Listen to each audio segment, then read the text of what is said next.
नमस्कार दोस्तों, स्वागत है आपका आज के मुख्य समाचारों में। दोस्तों यहां पर आपको देखने को मिलेंगी सुबह से लेकर शाम तक की तमाम बड़ी खबरें, मुख्य समाचार, ब्रेकिंग न्यूज अपडेट्स के रूप में। तो दोस्तों आप सभी लोगों से रिक्वेस्ट है इस वीडियो को ज्यादा से ज्यादा लाइक और शेयर करें। तो दोस्तों सीधे चलते हैं आज की पहली बड़ी खबर। टिकैत चिड़ियों की केंद्र सरकार को चेतावनी। बॉर्डर खोलने की कोशिशों के बीच किसानों को छेड़ा तो दिवाली प्रधानमंत्री आवास में ही मनाएंगे। जी हां दोस्तों, किसान आंदोलन की अगुवाई कर रहे संयुक्त किसान मोर्चा के नेताओं ने रविवार को केंद्र सरकार को चेतावनी दी है।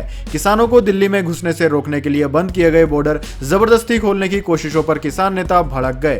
राकेश टिकैत, गुरनाम चंदूनी और जगजीत ढल्लेवाला ने केंद्र सरकार को कोई भी हरकत करने पर अंजाम भुगतने के लिए तैयार रहने को लेकर आगाह किया है।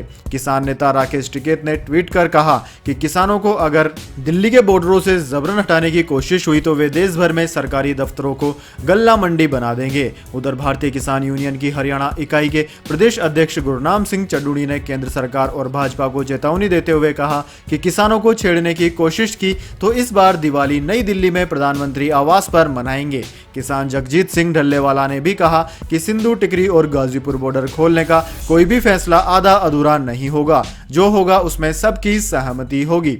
26 नवंबर 2020 से ही केंद्र सरकार के 3 कृषि कानूनों का विरोध करते हुए हजारों किसान दिल्ली के 3 बॉर्डर टिकरी, सिंघू और गाजीपुर बॉर्डर पर डेरा डालकर बैठे हैं। सुप्रीम कोर्ट के कड़े रुख के बाद पिछले कुछ दिनों से दिल्ली पुलिस, केंद्र सरकार और हरियाणा सरकार दिल्ली से लगते हरियाणा के सिंघू, टिकरी और उत्तर प्रदेश के गाजीपुर बॉर्डर को खोलने को लेकर एक्टिव है। इन्हीं कोशिशों के बीच किसान नेताओं ने किसी अनहोनी की आशंका को देखते हुए सीधे सरकार को चेतावनी दे दी है। संयुक्त किसान मोर्चा के नेताओं का कहना है कि केंद्र सरकार, हरियाणा सरकार, यूपी सरकार और दिल्ली पुलिस कुछ भी करने से पहले किसानों से बातचीत कर ले, वरना परिणाम के लिए वह खुद जिम्मेदार होगी।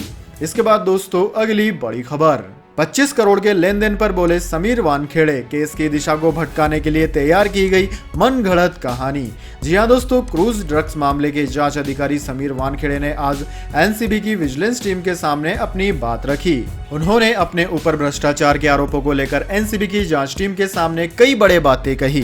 जानकारी के अनुसार एनसीबी अधिकारी वानखेड़े ने एनसीबी की जांच टीम को अपना स्टेटमेंट सौंपा है। इस स्टेटमेंट में उन्होंने कहा है कि उन पर लगाए जा रहे भ्रष्टाचार के आरोप पूरी तरह से निराधार हैं और यह केवल क्रूज ड्रग्स केस की जांच को भटकाने के लिए साजिश के तहत एक मनगढ़ंत कहानी तैयार की गई है। क्रूज ड्रग्स मामले का अहम गवाह प्रभाकर सेल ने आरोप लगाया था कि जांच के दौरान उससे सादे कागज पर सिग्नेचर कराए गए थे। इस आरोप पर उन्होंने कहा कि किसी भी व्यक्ति से सादे कागज पर हस्ताक्षर नहीं कराए गए। उन्होंने कहा कि बकायदा सीजर मेमो तैयार किया गया और उसके बाद ही सिग्नेचर लिए गए थे। उन्होंने बताया कि जिस वक्त प्रभाकर सेल वहां पर पंचनामे पर साइन कर रहा था, उस दौरान बाकी पंच और ऑफिसर भी मौजूद थे। वानखेड़े ने कहा कि उन अफसर के भी बयान दर्ज होने चाहिए ताकि यह साबित हो सके कि सादे कागज पर पंच के साइन नहीं करवाए गए। अपने ऊपर सबसे बड़े आरोप 25 करोड़ रुपए के लेन देन पर समीर वानखेड़े ने कहा कि प्रभाकर सेल झूठ बोल रहा है। वह जांच की दिशा को भटकाने के लिए मनगढ़ंत कहानी रच रहा है। एनसीबी की जांच टीम को प्रभाकर से पूछताछ करनी चाहिए और अगर इसके बाद एनसीबी को लगता है तो वह इसकी जांच किसी भी एजेंसी से करा सकती है। इसके बाद दोस्तों अगली बड़ी खबर। गोरखपुर से प्रियंका का बीजेपी पर निशाना, कहा 70 साल की मेहनत को 7 साल में गवा दिया। जी हां दोस्तों, कांग्रेस की राष्ट्रीय महासचिव व उत्तर प्रदेश प्रभारी, पार्टी का मुख्य चेहरा बनकर काम कर रही प्रियंका गांधी रविवार को गोरखपुर में रैली करने पहुंची। प्रियंका गांधी ने यहां प्रतिज्ञा रैली की। इस रैली के दौरान उन्होंने योगी सरकार पर जमकर निशाना साधा। प्रियंका ने यहां कहा कि योगी सरकार जनता पर जमकर आग उगल रही है। निषादों के बारे में बोलते हुए प्रियंका गांधी ने कहा कि मैं कुछ महीने पहले प्रयागराज के बसवार गांव गई थी। यहां पुलिस ने निशांदों की नाव को जला दिया था। नदी पर किसी का अधिकार है तो वो निशांदों का है। प्रतिज्ञा रैली के दौरान प्रियंका गांधी ने किसानों, खाद की कमी, महिला सुरक्षा और रोजगार जैसे कई और मुद्दों पर भी योगी सरकार को कटघरे में खड़ा किया। प्रियंका गांधी ने सीएम योगी आदित्यनाथ पर सीधा हमला भी बोला। उन्होंने कहा कि योगी आदित्यनाथ गोरखनाथ जी के विचारों के विपरीत शासन चला रहे हैं। उत्तर प्रदेश में कुछ ही महीनों में चुनाव होने वाले हैं। ऐसे में प्रियंका की रैली काफी मायने रखती है। प्रियंका ने गोरखपुर की जनता से कहा है कि यहाँ कांग्रेस ने चीनी मिल बनवाया था, उसको किसने बंद करवाया। अपने इस सवाल का जवाब देते हुए उन्होंने कहा कि यह बीएसपी और एसपी ने बंद करवाया। प्रियंका ने कहा कि मैं मर जाऊंगी, जान दे दूंगी, लेकिन भाजपा से हाथ नहीं मिलाऊंगी। अपने संबोधन में केंद्र सरकार को भी लपेटते हुए प्रियंका गांधी ने कहा कि कबीर कहते थे, साईं इतना दीजिए जा में कुटुंब समाए, लेकिन भाजपा क्या मानती है, जनता से लूट लूट के जमींदार को खूब पहुंचाए। 70 साल में जो हमने कमाया वो सब इन्होंने 7 साल में बर्बाद कर दिया। उन्होंने कहा कि अमित शाह जी कहते हैं कि अब यूपी में अपराधियों को ढूंढना पड़ता है तो दूरबीन की जरूरत होती है, लेकिन उनके साथ मंच पर अजय मिश्रा टेनी बैठे थे। मैं कहती हूं कि दूरबीन छोड़िए और चश्मा लगाइए। इसके बाद दोस्तों अगली बड़ी खबर, जलवायु परिवर्तन पर G20 नेताओं में आम सहमति, ग्लोबल वार्मिंग को 1.5 डिग्री सेल्सियस तक सीमित करने पर समझौता। जी हां दोस्तों, प्रधानमंत्री नरेंद्र मोदी रविवार को जलवायु परिवर्तन पर सत्र के लिए G20 शिखर सम्मेलन में हिस्सा ले रहे थे। इस सम्मेलन में G20 समूह के नेताओं के बीच ग्लोबल वार्मिंग को 1.5 डिग्री सेल्सियस तक सीमित करने की सहमति बनी। दुनिया के 20 अमीर देशों के नेताओं के बीच हुई इस बैठक में कुछ ठोस कार्रवाई पर भी चर्चा की गई। हालांकि बैठक में शुद्ध शून्य कार्बन उत्सर्जन को प्राप्त करने के लिए साल 2050 तक की किसी तारीख के बारे में कोई जानकारी नहीं दी गई। वैज्ञानिकों का कहना है कि विनाशकारी जलवायु परिवर्तन को रोकने के लिए यह काफी कार्बन उत्सर्जन को रोकना काफी महत्वपूर्ण है। इसके बाद दोस्तों अगली बड़ी खबर, हवाई यात्रियों के लिए खुशखबरी, ज्योतिरादित्य सिंधिया ने कहा घट रहे हैं फ्लाइट्स की टिकटों के दाम। जी हां दोस्तों, civil aviation minister Jyotiraditya Scindia ने देश में हवाई यात्रा को आम आदमी के लिए किफायती बनाने के सरकार के लक्ष्य पर जोर देते हुए रविवार को कहा कि डोमेस्टिक रूट्स पर विमानन सेवाओं के विस्तार से मुसाफिरों को आवाजाही बढ़ने के साथ ही फ्लाइट्स के टिकटों के दाम घट रहे हैं। सिंधिया इंदौर से सूरत, जोधपुर और प्रयागराज के लिए इंडिगो एयरलाइन की नई फ्लाइट को हरी झंडी दिखाने के कार्यक्रम को वीडियो कॉन्फ्रेंस से संबोधित कर रहे थे। उन्होंने कहा कि प्रधानमंत्री नरेंद्र मोदी चाहते हैं कि देश में हवाई चप्पल पहनने वाला व्यक्ति भी हवाई सफर कर सके, इसलिए सरकार केवल बड़े शहरों में ही नहीं बल्कि छोटे शहरों में भी हवाई अड्डे स्थापित करने की योजना पर काम कर रही है। सिंधिया ने बताया कि बिहार, झारखंड, असम और अन्य राज्यों के छोटे शहरों में विमानन सेवाओं के विस्तार के बाद इन क्षेत्रों के हवाई यातायात में 2 लाख यात्री प्रति माह की वृद्धि दर्ज की गई है। इसके बाद दोस्तों अगली बड़ी खबर, अफगानिस्तान तालिबानी नेता हैबतुल्लाह अखुंदजादा पहली बार आया सामने, बहादुर लड़ाकों से की बात। जी हां दोस्तों, तालिबान के शीर्ष नेता हैबतुल्लाह अखुंदजादा ने पहली बार सार्वजनिक रूप से मौजूदगी दर्ज कराई है। शीर्ष नेता ने हाल ही में अपने समर्थकों से मुलाकात की। इस बात की जानकारी तालिबान के अधिकारियों ने रविवार को दी। खास बात दोस्तों यह है कि अखुंदजादा सुर्खियों से दूर रहते हैं, जिसके चलते हाल ही में उनकी मौत की अफवाह भी उड़ी थी। खबर है कि 2016 के बाद ऐसा पहली बार हुआ है जब तालिबान का शीर्ष नेता सार्वजनिक रूप से सामने आया है। हालांकि कार्यक्रम की कोई तस्वीर या फोटो सार्वजनिक तौर पर सामने नहीं आई है। तालिबान के अधिकारियों के अनुसार शनिवार को अखुंदजादा बहादुर सैनिकों और अनुयायियों से बात करने के लिए दारुल उलूम हकीमा मदरसा पहुंचे थे। इस दौरान सुरक्षा के कड़े इंतजाम थे। इसके बाद दोस्तों अगली बड़ी खबर, पाकिस्तान से मिली हार तो बीच वर्ल्ड कप में ही इस खिलाड़ी ने लिया संन्यास, बताते हुए आंखों से निकल पड़े आंसू। जी हां दोस्तों, अफगानिस्तान के पूर्व कप्तान असगर अफगान ने वर्ल्ड कप के बीच में ही संन्यास लेकर सभी को हैरान कर दिया है। असगर अफगान लंबे समय से अफगानिस्तान के लिए अपने प्रदर्शन से सभी को प्रभावित कर रहे थे। असगर अफगान ने प्रेस कॉन्फ्रेंस के दौरान संन्यास का ऐलान किया। इस दौरान उनकी आंखों से आंसू निकल रहे थे। न्यूज एजेंसी भाषा के मुताबिक अपने संन्यास को लेकर पूर्व कप्तान असगर अफगान ने कहा कि उन्होंने मौजूदा T20 विश्व कप के बीच में ही संन्यास लेने का फैसला इसलिए किया क्योंकि उन्हें और उनके साथी खिलाड़ियों को पिछले मैच में पाकिस्तान से मिली हार से काफी दुख हुआ था। अफगानिस्तान को सुपर 12 चरण के पिछले मैच में पाकिस्तान से 5 विकेटों से हार मिली थी, जिसमें आसिफ अली ने 19वें ओवर में 4 छक्के जड़कर अपनी टीम को जीत दिलाई थी। दोस्तों, पाकिस्तान को अंतिम 2 ओवर में जीत के लिए 24 रन चाहिए थे। इस मैच को 24 घंटे भी नहीं हुए थे कि अफगान ने नामीबिया के खिलाफ मैच के बाद संन्यास लेने के फैसले की घोषणा कर दी। बतौर कप्तान उनके नाम सबसे ज्यादा T20 अंतरराष्ट्रीय मैचों में जीत दिलाने का रिकॉर्ड है। अफगानिस्तान के 115 मैचों में अगुवाई करने वाले अफगान ने नामीबिया के खिलाफ पहली पारी खत्म होने के बाद अपने आंसू पोंछते हुए कहा कि पिछले मैच में हम काफी आहत हो गए थे, इसलिए मैंने संन्यास लेने का फैसला किया। दोस्तों, 33 साल के इस खिलाड़ी ने 114 वनडे और 75 T20 अंतरराष्ट्रीय मैच खेले हैं। इसके बाद दोस्तों अगली बड़ी खबर, पाकिस्तान की जीत पर कश्मीरी छात्रों ने मनाया जश्न, लगा देशद्रोह का आरोप, वकीलों ने मदद करने से किया इनकार। जी हां दोस्तों, आगरा में बार एसोसिएशन ने 3 कश्मीरी छात्रों को कानूनी सहायता नहीं देने का फैसला किया है। इन तीनों छात्रों पर बीते 24 अक्टूबर को हुए T20 विश्व कप मैच में भारत के खिलाफ पाकिस्तान की जीत पर जश्न मनाने पर देशद्रोह का आरोप लगाया गया था। छात्रों के परिवार अब दूसरे शहरों में वकीलों से संपर्क कर रहे हैं। मथुरा के वकील मधुवन दत्ता चतुर्वेदी एक परिवार इन छात्रों का बचाव करने के लिए तैयार हो गए हैं। चतुर्वेदी ने कहा है कि हम जल्दी आगरा कोर्ट में छात्रों के लिए जमानत अर्जी दाखिल करेंगे। चतुर्वेदी 26 साल के PhD छात्र अतीक उर रहमान, मोहम्मद अहमद और मोहम्मद आलम का मामला लड़ रहे हैं, जिन पर हाथरस पीड़िता के परिवार से मिलने जाते समय पत्रकार सिद्दीकी कंपन के साथ देशद्रोह और UPA के तहत मामला दर्ज किया था। इसी बीच दोस्तों वकीलों ने बयान जारी कर कहा कि देश के खिलाफ जाने वालों को कोई मदद नहीं दी जाएगी। बूथ लॉयंस एसोसिएशन के अध्यक्ष नितिन वर्मा ने कहा कि इन छात्रों को अपना करियर बनाने के लिए भारत में प्रधानमंत्री विशेष छात्रवृत्ति योजना के तहत एडमिशन मिला और वे अपने देश के खिलाफ पड़ोसी देश की जय जयकार कर रहे थे। इसके बाद दोस्तों अगली बड़ी खबर, पेट्रोल डीजल की कीमतें आज नए रिकॉर्ड स्तर पर, जानिए क्या है आपके शहर में दाम। जी हां दोस्तों, पेट्रोल डीजल की कीमतों में एक बार फिर आग लगी हुई है। आज भी पेट्रोल डीजल की कीमतें बढ़ा दी गई है। दोस्तों सरकारी तेल कंपनी IOCL, BPCL और HPCL ने रविवार को पेट्रोल डीजल के भाव में 35 पैसे का इजाफा कर दिया। इसी के साथ दिल्ली में पेट्रोल की कीमत 109 रुपए 34 पैसे प्रति लीटर के अपने उच्चतम स्तर पर पहुंच गई है। डीजल की कीमत भी 35 पैसे की बढ़ोतरी के साथ 98 रुपए 7 पैसे प्रति लीटर हो गई है। इसके अलावा दोस्तों मुंबई की बात की जाए तो मुंबई में पेट्रोल 115.15 पैसे प्रति लीटर और डीजल 106 रुपए 23 पैसे प्रति लीटर पर पहुंच गया है। इसके बाद दोस्तों अगली बड़ी खबर, तिब्बत में चीन की महालूट पर दलाई लामा की दुनिया से अपील, बताया कैसे दांव पर है अरबों लोगों का जल और जीवन। जी हां दोस्तों, तिब्बत पर कब्जे के बाद से ही चीन इसका अनमोल खजाना लूटने में जुटा हुआ है।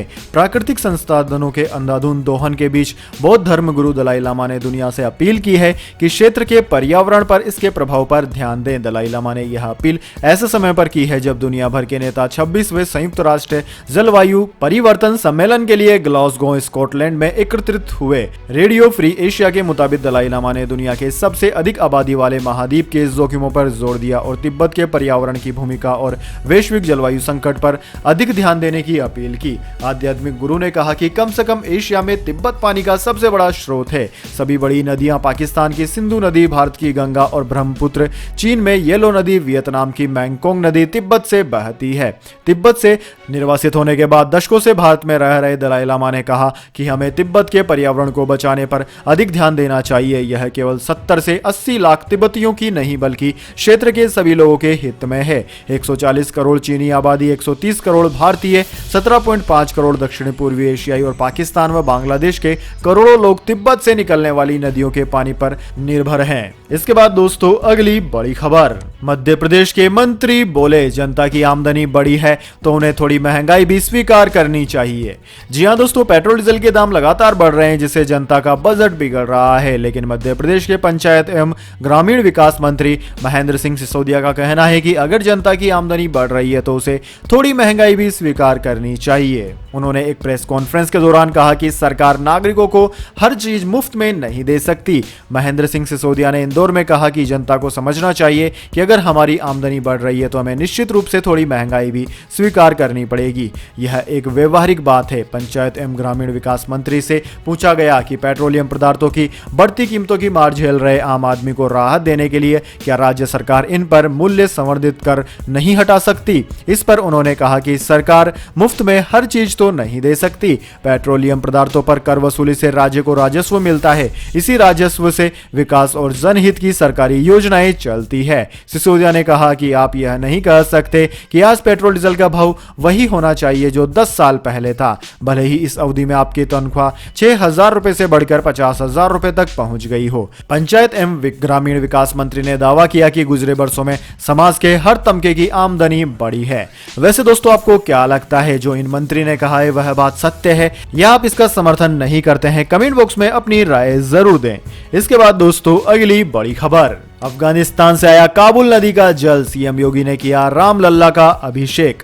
जी हां दोस्तों, उत्तर प्रदेश के मुख्यमंत्री योगी आदित्यनाथ आज अयोध्या पहुंचे। सीएम योगी ने कहा कि वे काबुल नदी का जल चढ़ाने के लिए अयोध्या आए हैं, जो कि वहां के एक बच्ची ने प्रधानमंत्री नरेंद्र मोदी को भेजा है। सीएम वहां भगवान रामलला और हनुमानगढ़ी के दर्शन करेंगे। दोस्तों, मुख्यमंत्री योगी ने काबुल नदी के पानी में गंगा जल को मिलाकर रामलला का जलाभिषेक किया। साथ ही सीएम वहां 3 नवंबर को होने वाले दीपोत्सव की तैयारियों का जायजा भी ले रहे हैं। इस दौरान मुख्यमंत्री योगी ने कहा कि यहां पर गंगा जल और काबुल नदी का जल एक साथ मिलाकर के पीएम मोदी के निर्देश पर काबुल से एक बालिका ने डर के साए में जी रही उन तमाम बालिकाओं और महिलाओं के दर्द को वहां से भेजा है। श्री राम के पावन जन्म स्थली पर इस जल को अर्पित करने का सौभाग्य प्राप्त हुआ। इसके बाद दोस्तों जान लेते हैं पूरी दुनिया और भारत में क्या है कोरोना महामारी की ताजा स्थिति। सबसे पहले दोस्तों बात कर लेते हैं पूरी दुनिया की। तो दोस्तों पूरी दुनिया की बात की जाए तो पूरी दुनिया में इस वक्त तक इस महामारी से संक्रमितों का आंकड़ा 22 करोड़ को पार कर गया है, जबकि दोस्तों इस महामारी से मरने वालों की संख्या 45,50,000 के पार है। दोस्तों इस महामारी से सर्वाधिक प्रभावित देशों की बात की जाए तो उनमें America, India, Brazil, United kingdom, Russia, Turkey, France, Iran, Argentina आदि देशों का नाम आता है। इसके बाद में दोस्तों बात कर लेते हैं क्या है भारत के हालात, लेकिन उससे पहले मेरी आपसे एक छोटी सी रिक्वेस्ट है। अगर दोस्तों आपको अभी तक हमारी न्यूज़ पसंद आई है तो इसे एक छोटा सा लाइक जरूर दे दें, और अगर आपको पसंद नहीं आई है तो बेशक आप डिसलाइक भी कर सकते हैं, लेकिन दोस्तों लाइक और डिसलाइक जरूर दीजिए, क्योंकि दोस्तों यही हमारी मेहनत का फल होता है और इसी से हमें पता चलता है कि आपको हमारी वीडियोस पसंद आई है या नहीं। तो दोस्तों जल्दी से जान लेते हैं क्या है भारत के हालात। दोस्तों भारत में इस वक्त तक इस महामारी से संक्रमितों का आंकड़ा 3,42,00,000 को पार कर गया है, जबकि दोस्तों इस महामारी से मरने वालों की संख्या 4,58,000 के पार है। दोस्तों इस महामारी से सर्वाधिक प्रभावित राज्यों की बात की जाए तो उनमें महाराष्ट्र, केरला, कर्नाटक, तमिलनाडु, आंध्र प्रदेश, उत्तर प्रदेश, वेस्ट बंगाल, दिल्ली आदि राज्यों का नाम आता है। इसके बाद दोस्तों अगली बड़ी खबर, कौन सी मोबाइल एप्लीकेशन आपका डेटा देख रही है, पूरी रिपोर्ट देगा iOS का 15.2 अपडेट। जी हां दोस्तों, एप्पल बहुत जल्दी iOS का 15.2 और iPad OS का 15.2 अपडेट जारी करने वाला है। ये दोनों वर्जन फिलहाल टेस्टर और डेवलपर्स को दिए जाएंगे। इनमें एक खास फीचर दिया गया है। इस फीचर की मदद से यूजर यह जान पाएंगे कि उनके मोबाइल की कौन सी ऐप किस तरह के सेंसिटिव डाटा को एक्सेस कर पा रही है, जैसा कि लोकेशन, फोटो, कैमरा, माइक्रोफोन और कॉन्टैक्ट्स। अभी कुछ दिन पहले ही कंपनी ने iOS और iPad OS के लिए 15.1 अपडेट जारी किए हैं। ये फीचर iOS 15 की प्राइवेसी को ध्यान में रखते हुए लाए जा रहे हैं। दोस्तों मैक्रूमर्स की एक ताजा रिपोर्ट के अनुसार क्यूब कार्ट्यून स्थित टेक दिग्गज ने iOS 15.2 बीटा अपडेट में एक प्राइवेसी रिपोर्ट फीचर डाला है। ऐप प्राइवेसी रिपोर्ट बताएगी कि पिछले 7 दिनों में किस ऐप ने संवेदनशील जानकारी जैसे कि लोकेशन, फोटो, कैमरा, माइक्रोफोन और कॉन्टैक्ट्स को एक्सेस किया है। इसके बाद दोस्तों अगली बड़ी खबर, अयोध्या, वाराणसी समेत खूबसूरत धार्मिक स्थलों की करें यात्रा। IRCTC लेकर आया है बेहद सस्ता टूर पैकेज। जी हां दोस्तों, भारतीय रेलवे, खान पान और पर्यटन निगम ने तीर्थ यात्रा करने के इच्छुक लोगों के लिए एक विशेष टूर पैकेज पवित्र काशी विद अयोध्या दर्शन की घोषणा की है। इस यात्रा में इलाहाबाद, अयोध्या और वाराणसी जैसे स्थान शामिल है। दोस्तों आपकी जानकारी के लिए बता दें, जहां एक तरफ वाराणसी की भगवान शिव के भक्तों के लिए काफी महत्वपूर्ण स्थान है, तो वहीं अयोध्या भगवान राम का जन्म स्थान है। प्रयागराज में 3 पवित्र नदियां गंगा, जमुना और सरस्वती का संगम होता है। अगर आप इन तीनों जगह की सैर करना चाहते हैं तो आप IRCTC का यह टूर पैकेज ले सकते हैं। दोस्तों इस टूर पैकेज के तहत आपको 5 दिन और 4 रातों वाला टूर पैकेज मिलेगा, जिसकी कीमत 28,755 रुपए है। यानी अगर आप इन सब धार्मिक जगहों की यात्रा करना चाहते हैं तो आप 28,700 रुपए में यहां की यात्रा कर सकते हैं। इसके बाद दोस्तों अगली बड़ी खबर, वर्ल्ड कप में लगातार दूसरा मैच हारी टीम इंडिया, सेमीफाइनल में पहुंचना हुआ बेहद मुश्किल। जी हां दोस्तों, T20 वर्ल्ड कप के 28वें मैच में न्यूजीलैंड ने भारतीय टीम को बुरी तरह से शिकस्त देते हुए 8 विकेट से हरा दिया है। टॉस हारकर पहले खेलने उतरी टीम इंडिया के बल्लेबाजों ने निराश किया और 20 ओवर में 110 रन 7 विकेट के नुकसान पर बना सकी। रविंद्र जडेजा 26 नाबाद टॉप स्कोरर रहे। वहीं कीवी टीम के लिए ट्रेंट बोल्ट के खाते में 3 विकेट आए। 111 रन के आसान से टारगेट को न्यूजीलैंड ने बहुत ही आसानी के साथ 14.3 ओवर के खेल में ही 2 विकेट के नुकसान पर हासिल कर लिया। इससे पहले दोस्तों टारगेट का पीछा करने उतरी कीवी टीम की शुरुआत खराब रही और चौथे ओवर में जसप्रीत बुमराह ने मार्टिन गुप्टिल को 20 रन पर आउट कर टीम को पहली सफलता दिलाई। हालांकि इसके बाद डेरेल मिचेल और केन विलियमसन ने भारत को वापसी का मौका ही नहीं दिया और दूसरे विकेट के लिए 54 गेंदों पर 72 रन जोड़ डाले। मिचेल 49 का विकेट भी बुमराह ने ही बाद में इज़्ज़ा कर लिया। इस तरीके से न्यूजीलैंड की टीम केवल 2 विकेट के नुकसान पर 14.3 ओवर में जीत गई। तो दोस्तों यह थी आज की तमाम बड़ी खबरें। इसके बाद दोस्तों बारी आती है आज के माइंड क्विज क्वेश्चन की। जी हाँ दोस्तों, एक आसान से सवाल का जवाब देकर आप जीत सकते हैं एक अमेजिंग सरप्राइज गिफ्ट हमारे यूट्यूब चैनल की ओर से। तो दोस्तों आज का सवाल आपकी स्क्रीन पर आ चुका है। भारत T20 विश्व कप के फाइनल में कितनी बार पहुंचा है? जी हां दोस्तों, अगर आप जानते हैं इस सवाल का जवाब तो जल्दी से कमेंट बॉक्स में लिख दीजिए। अगर दोस्तों आपका जवाब होता है एकदम सही और आप चुने जाते हैं लक्की विजेता के रूप में, तो आपको मिल सकता है एक अमेजिंग सरप्राइज गिफ्ट हमारे यूट्यूब चैनल की ओर से। तो दोस्तों जल्दी से अपना उत्तर कमेंट बॉक्स में लिख दीजिए, वीडियो को लाइक कर लीजिए और चैनल को सब्सक्राइब करके बेल आइकन भी दबा लीजिए। धन्यवाद। वंदे मातरम। जय हिंद, जय भारत।